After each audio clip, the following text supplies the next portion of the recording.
Hello বন্ধুরা, আশা করি তোমরা সবাই ভালো আছো। আমিও ভালো আছি। দেখো আজকে ডেইলি ব্লগ নিয়ে চলে এসেছি তোমাদের কাছে। তো রোজ কী ভিডিও দেবো সেটা হচ্ছে একটা চিন্তার বিষয় না। তাই যাই হোক, সকালবেলার বাসি কাজ সারা হয়ে গেছে। হয়ে যাওয়ার পরে যে বিছানাটা গুছিয়ে নিয়েছি।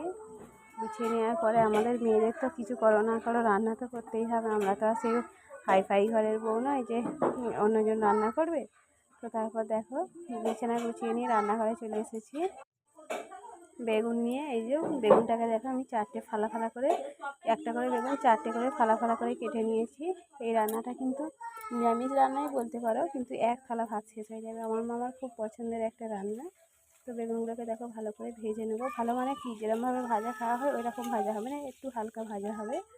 ভাজার পরে ভেজে তুলে নিয়েছি। নেওয়ার পরে দেখো কড়াইতে তেল দিয়েছি, দিয়ে কাঁচা লঙ্কা, কালো জিরে, রসুন থেতো করে দিয়ে দিয়েছি। দেওয়ার পরে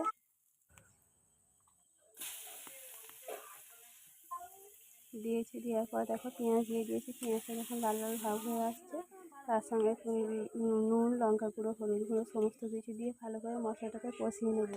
নিয়ে তারপরে বেগুন যে ভাজাটা করা আছে ওই বেগুন ভাজাটাকে তুলে দেবো। দিয়ে হচ্ছে অল্প একটু দিয়ে যেরকমভাবে গ্রেভি খাবে সেই রকমভাবেই কিন্তু দেবে। তবে সর্ষে পোস্ত দিয়ে বেগুনের ঝাল মানে এটা একটু মাখো মাখোই ভালো লাগবে। দেখো জলও ফুটে গেছে আর বেগুনগুলোও তো যেটুকু বাকি ছিল সিদ্ধ হয়ে গেছে। তার সঙ্গে আমি এই যে সর্ষে পোস্ত বাটা দিয়ে ওপর থেকে রেডি হয়ে গেছে। কেমন লাগলো জানিও। টাটা।